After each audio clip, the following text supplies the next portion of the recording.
Hey, what's up my YouTube friends? I have another review for you. This is a hatchet, a full Tang hatchet. Now, this is called the Grumpy Bear. This is the sheath of the item.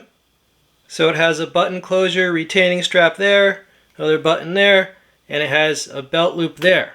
This is a strong design, it's heavy. Now, this may well be based on some other axe or hatchet, as often is the case.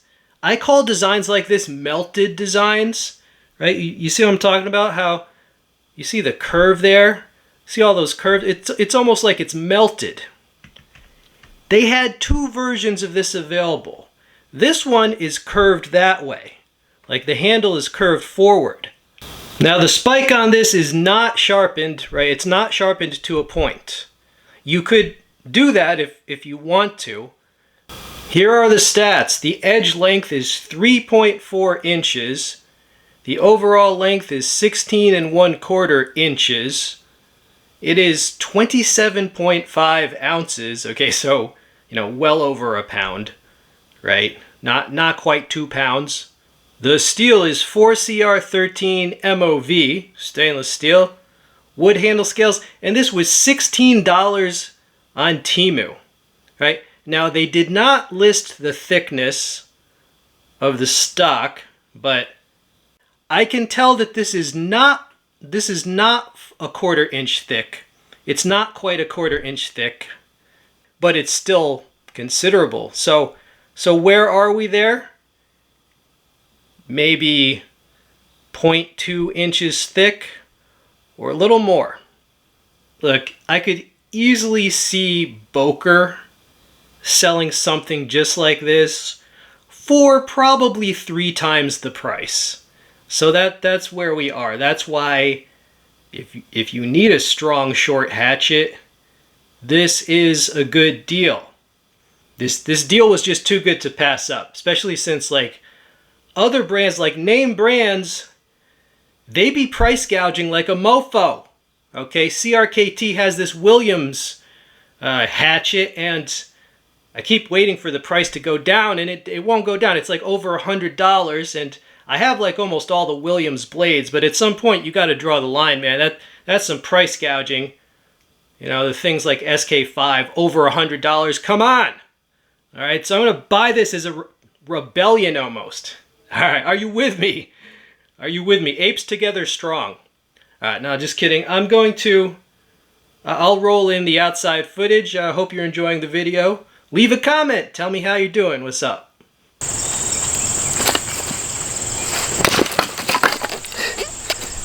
Oh, there we go. Split that sucker. Ha, nice. That.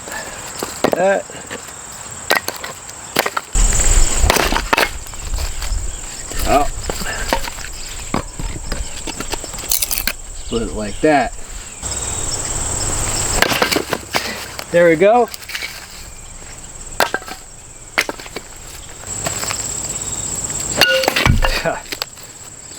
And this piece, which has a knot on the end, I don't think it'll matter. There we go. That was a nice split.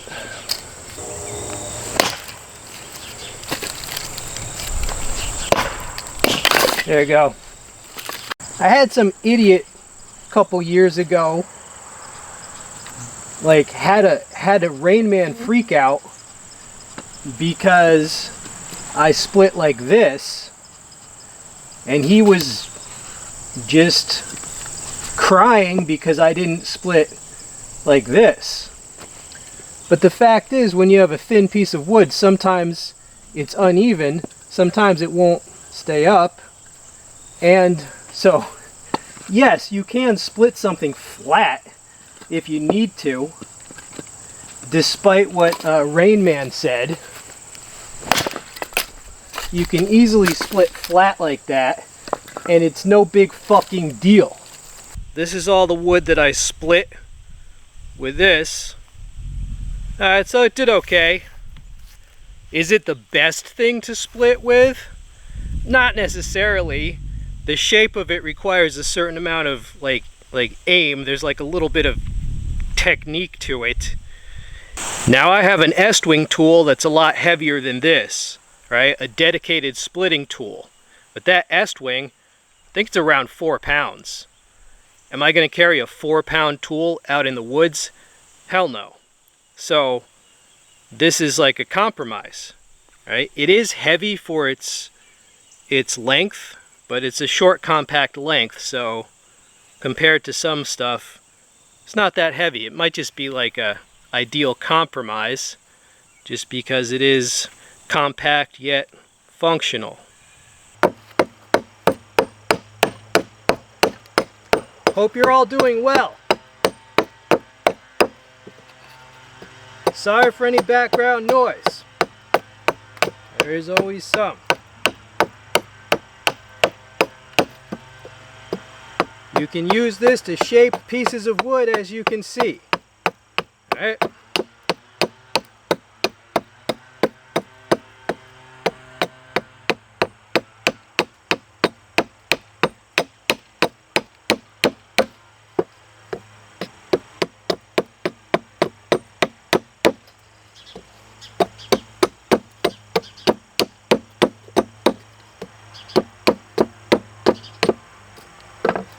So we have a basic shape right there.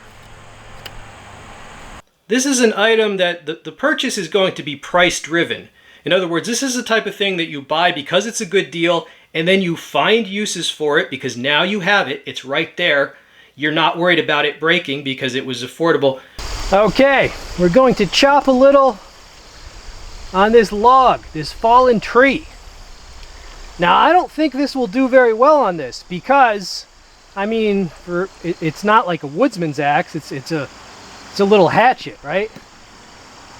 But the point is not to chop down trees with a little hatchet, but just to smash on this, right? To smash on this, put some use on it. So let's see what it does.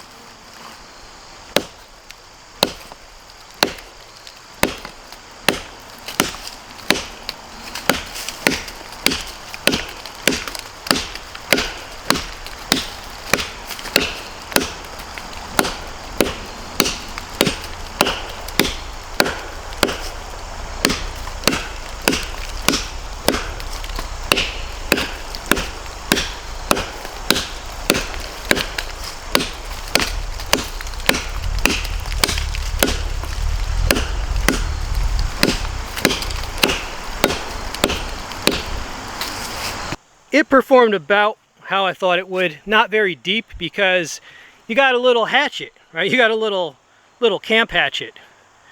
It's not a woodsman's axe, and I wouldn't expect it to be. All right, so best use of this.